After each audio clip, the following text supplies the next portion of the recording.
Hi and welcome. We're going to take a look at the Minuet in D by Mozart, KV 355. And it's somewhat unusual in Mozart's output. Most of his pieces are the sonatas that are very famous, justifiably, and things like the themes and variations. And these standalone pieces are rare. This particular one wasn't published in Mozart's lifetime. It wasn't published till the beginning of the 19th century. It is also very unusual because of its use of dissonance, things like that, and its use of chromaticism, that same chord I just played.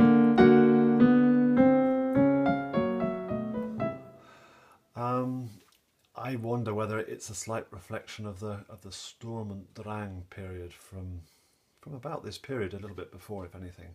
This whole notion of being free to express extremes of emotion. So we jump very quickly from stress to absolute tranquility in this very short minuet. Now then, it starts with parallel thirds, always tricky. Are the notes together and are they well balanced? Am I bringing out the line I want to bring out? Usually the top line.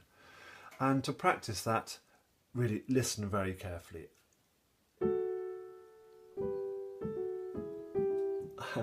They're not together.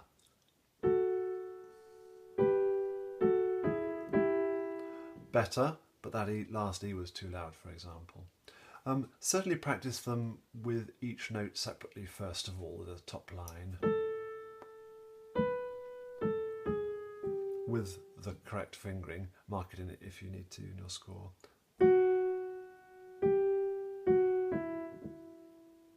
And then it's quite often a good idea to play it without playing it, if you know what I mean.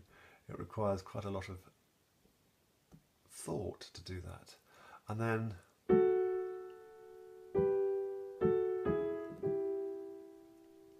I'm really making sure that my fingers drop to the key bed, even playing dolce, playing sweetly, that I am securely getting to the key bed. The key bed, I mean that bit of the key where you can't push any further. It's like pushing against a brick wall. Make yourself go into that key bed. And then we have a nice run here, don't we, in bar 3.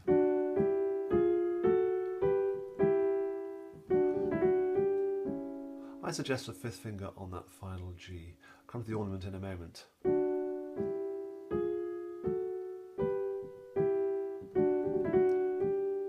So that's a suggestion there for the fingering. Now the ornament, we have a turn there. A turn, there are options here to think about. The note of the melody is an F sharp, and then Mozart also asks for a G before we land on the following beat. So there's the note. The turn signifies the note above, the note itself, the note below, and back you go. So that's 4 notes, isn't it? 1, 2, 3, 4. And we've got that added G. So in all we've got 6 notes to fit in. We could do it, which is actually the rhythm that they suggest for bar 11, or, and I'm inclined, it's slightly more comfortable, the first option. I think that a Trinity suggestion is a very good one. So that's what we're doing, but quicker. So if I play from bar 3,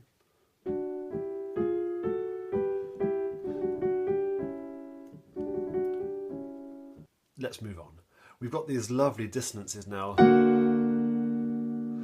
have you noticed how that chord, it could be thought of as being a D triad augmented, the raised 5th. And that's exactly what we've heard there, admittedly in passing, and the voicing is different, but it's the same chord. I wonder if Mozart picked that up from the beginning. Anyway, let's go from bar 5. And this is the Sturm bit.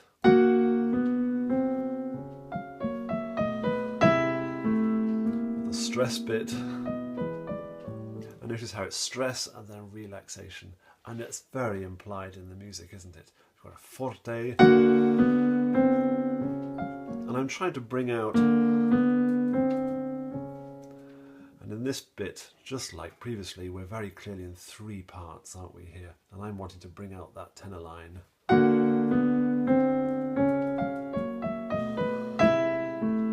I say 3 parts, of course there's an octave there, but I'm sure you see what I mean.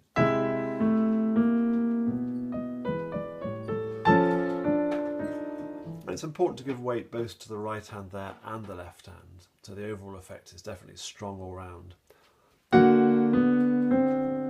And then tuck away into the background before the next one. And you can see, we can hear that it's the same progression, just moved into different places on the keyboard. Before,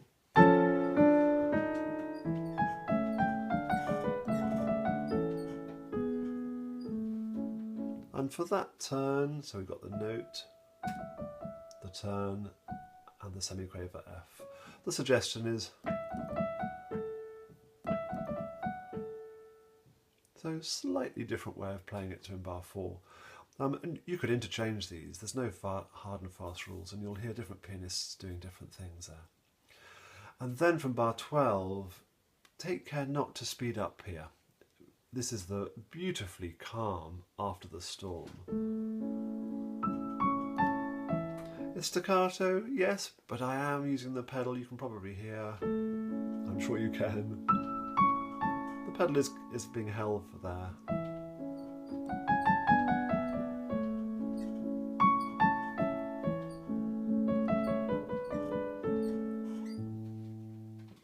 And ideally, yes, I think that bottom note on its own, although if you hold on to the A, it really makes no difference, I don't think. And then we have this middle section with he's not afraid of dissonance from the outset, and it needs to be dramatic. And the very important bass line there. I was fingering it at one point with just walking down, just using my 5 fingers, and we'll do the same in the next bit. But in the final analysis I ended up getting my thumb down there.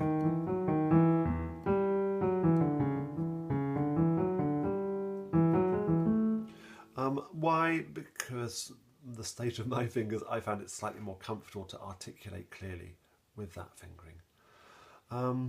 Let's go slowly from there.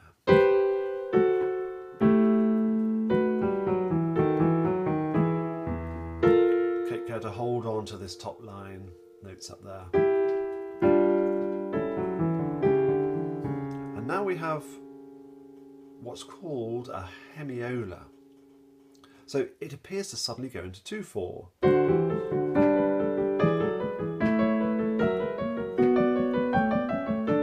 Da da da da da.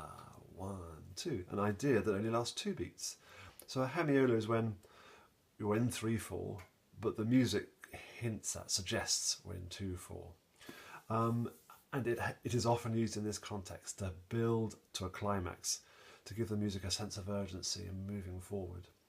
And again, holding on to notes in the top voice and keeping these voices absolutely together.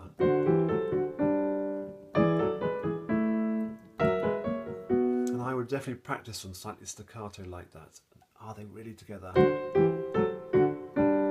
Duplicate them. Give them a swing rhythm.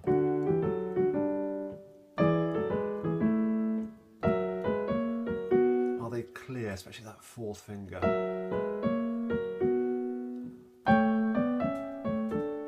I'm aware that the end notes in the alto line form the arpeggio, they're very important.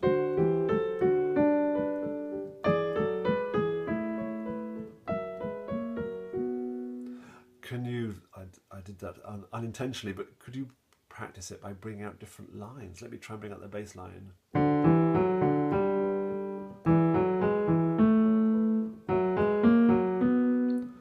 I try and bring out the alto line.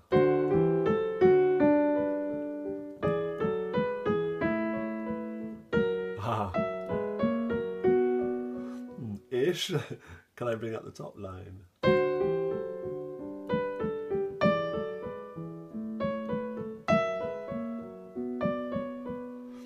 So it would do me well to practice trying to bring out that inner line a bit more. And all these sort of things help us to be able to play however we want, to bring out individual lines. And that reaches a climax. And for me, each 2-beat section, I was about to say bar, 2-beat section there is louder than one before.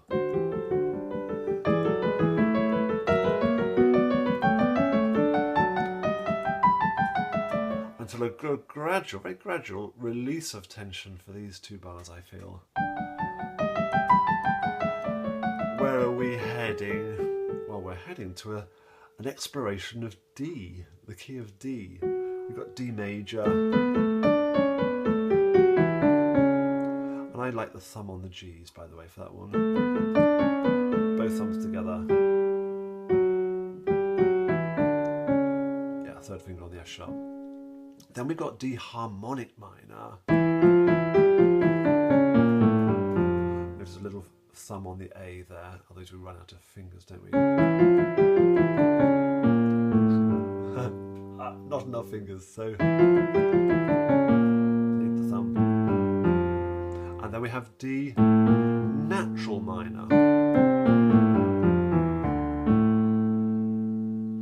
So that section, descending into the depths, we're exploring D major, D harmonic minor and D natural minor. And then start to prepare the ground for bar 29 sweetly. And I'm definitely bringing out the top line here. And I like the 5th on the A because it makes that movement all the more comfortable. Had I done the 4th finger there, it's all becoming very awkward and tricky and more difficult to bring out the lines. Whereas just a swap of them to the 4th finger, swap to the 4th, 5th. We're back to 3 independent lines, aren't we? And then it becomes very, very obviously sweet. Yeah.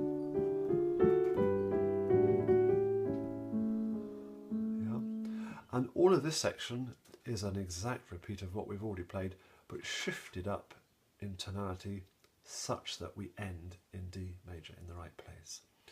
Let's just think it through. Oh, I do like that chromatic line.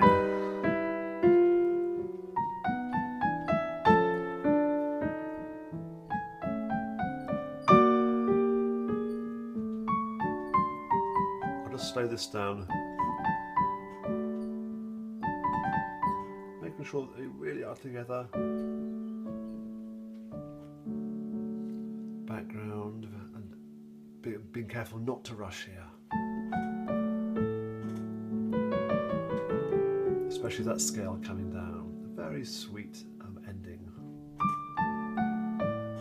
And I like 2-4-2-4. Again, the fingering, that fingering obliges me to do the right phrasing.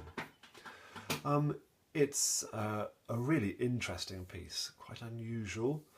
Some have questioned whether it is by Mozart. For me personally, it sounds like Mozart.